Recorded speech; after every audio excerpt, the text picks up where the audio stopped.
Thank you very much for joining me in this new video. My name is Rafa Fonseca. I am an artist who works in acrylic with an airbrush, specialized in hyperrealism, and I also like to explore surrealism. Today I will be working on this commissioned portrait of Lagertha. I hope you like it and enjoy the process.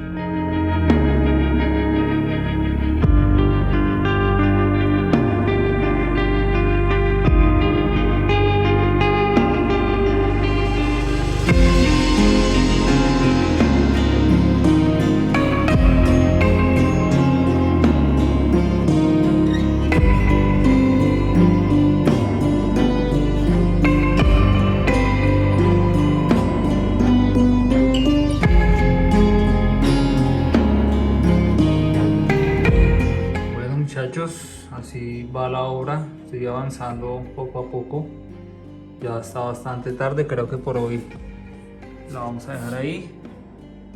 Y pues nada, así anda por aquí ahorita mi lugar de trabajo. Básicamente todo está full porque estoy utilizando mi paleta principal, que es esta, pero esta paleta también la voy modificando de a poco con los colores puros que van necesitando para lograr una variedad de matices muy completa.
Muchachos, ¿cómo están? Bueno, otro día en el estudio.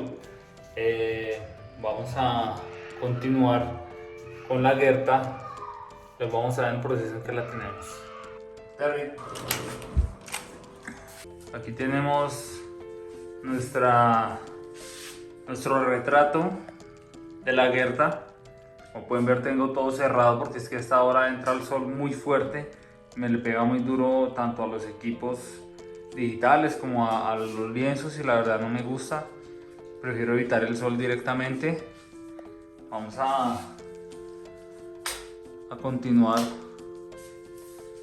con nuestro retrato. Como pueden ver, aquí ya dejé alguna muestra de lo que va a ser el pelo.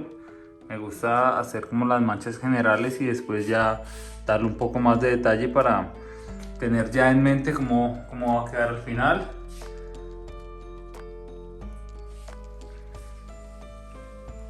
Actualmente estoy trabajando esta parte, entonces voy a terminar de texturizar todo esto, o sea, para dejar la parte básicamente de la piel terminada, y continuaré a pintar los labios. En este momento así está mi puesto de trabajo. La verdad está bastante desordenado, digámoslo entre comillas, porque yo sé cómo están cada uno de los frascos. Estoy utilizando la paleta que mezclé, que es esta, y también ajusto con transparentes que se encuentran en la parte de atrás, y con la línea de los colores Lifeline de Createx Colors. Estos son muy buenísimos para ajustar tonos piel, te los recomiendo, los Lifeline. Por este lado tengo mis aerógrafos con los que estoy trabajando. Y pues nada, vamos a continuar y vamos a seguir con la siguiente etapa de textura, tanto creo yo que va a ser en la parte de la mandíbula y la mejilla derecha como en el cuello.